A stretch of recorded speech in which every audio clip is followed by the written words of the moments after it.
Hey friends, this is Marilyn from tarotclarity.com, and every now and then I'll do a video on decks that I come across in my collection that I completely forgot I had.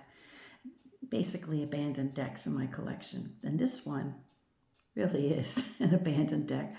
I'm not sure if I ever used it. I might have showcased it once or twice in my Instagram going back 10 years. And that is the Ghost Tarot.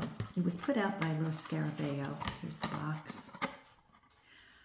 I don't know what on earth ever possessed me to buy it, unless it was a gift, which is possible. Some of my least likely decks in my collection are decks that people buy me as gifts, maybe for Christmas or my birthday. They know I do tarot, and they don't have a clue about what I like or anything like that. And sometimes they'll buy me, they'll want to be thoughtful and they'll buy me a tarot deck, but they don't always hit, the mark. Or it might have been a freebie I got for joining something or something, But at any rate, I thought I'd showcase it.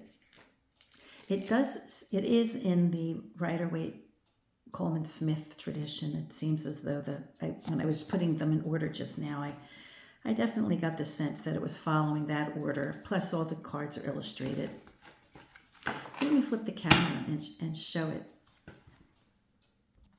Now, the cardstock leaves a lot to be desired.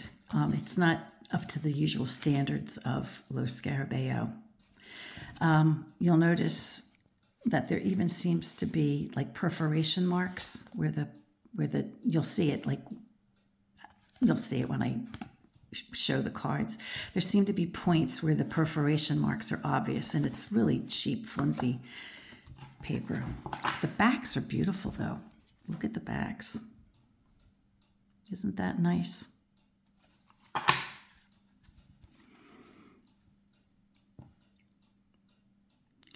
So here we have a Fool. So the image, it's called Ghost Tarot. So a ghost appears, or a specter, or appears in, I think, every image.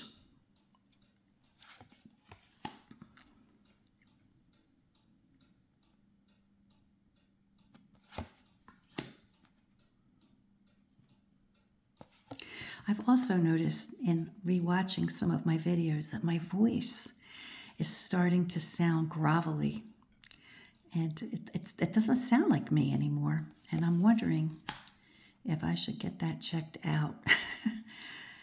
Always something. My mother had polyps in her throat, and I'm wondering if I'm beginning to have that same thing, a grovelly. I'm just noticing it. Grovelly in my throat. Here we have the Lover's card.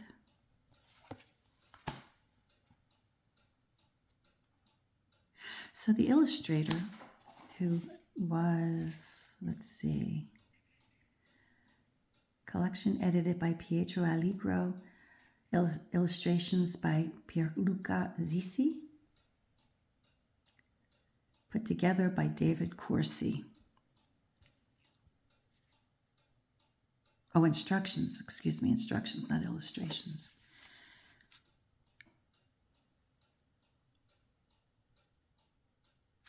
So who did the art? Let's see. Oh, here we go. Artwork by David Corsi. David Corsi.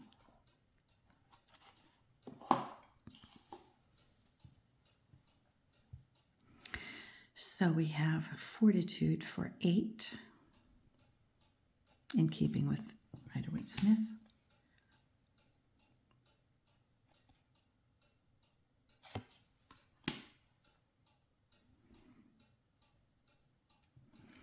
That's actually a nice wheel.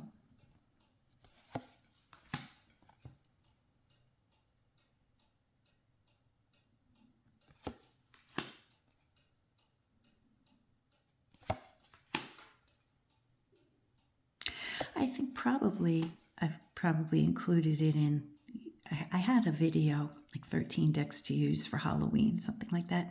I probably showed this in that video going back a number of years. Sometimes people are interested in having spooky decks in their collection, and this is a fun one to have. It's spooky.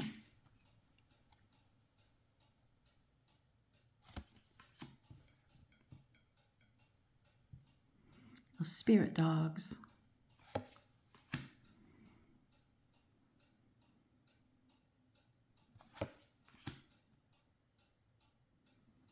Oh, you know, I wasn't paying attention to number 13. What was the death card here? Let me see. Ooh, Grim Reaper. At the gates of a cemetery.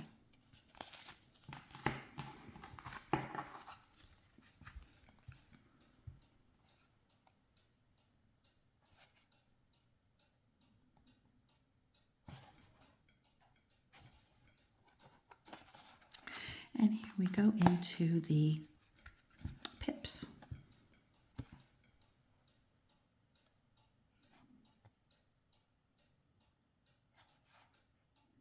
So, with the swords, it almost looks like there's an association with water.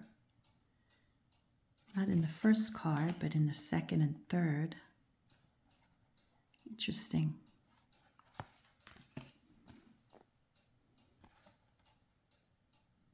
We have a rainbow, water,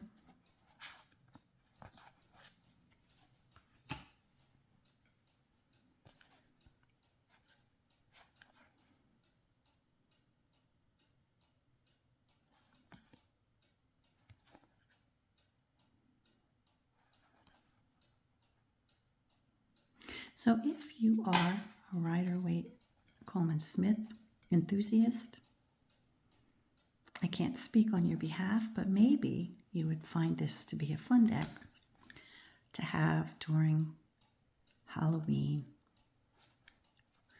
or if you're doing spirit readings.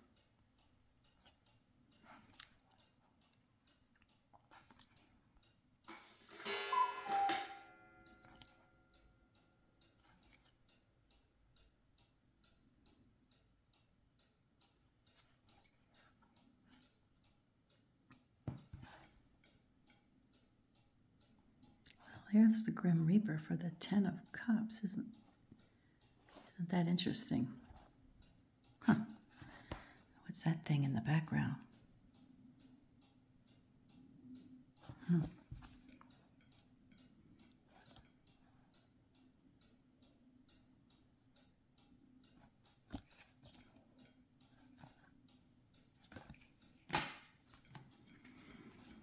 So we have an association with fire in the first two cards, or sun and heat.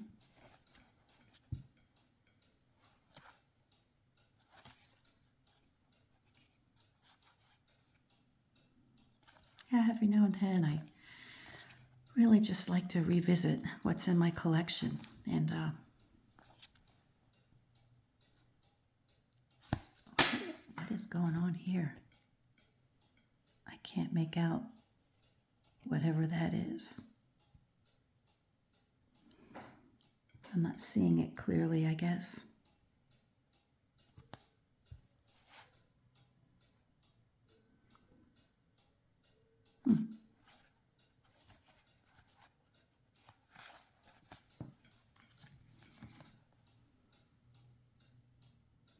I appreciate that it's that it's a coin and not a pentacle, or at least a shield or a disc, and not a pentacle. I do appreciate that. But it is following the Rider-Waite Coleman Smith tradition, I think. Seems to be, as much as it lends itself to spookiness.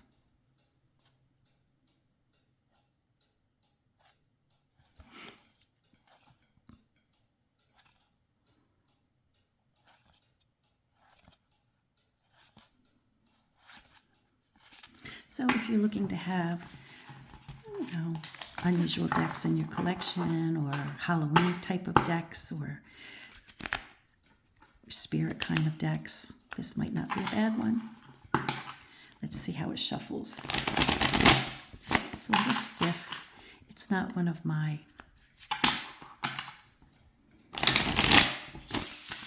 awesome shufflers. I don't think this deck would hold up too well to frequent shuffling. I mean, I don't think I've used this deck more than a handful of times.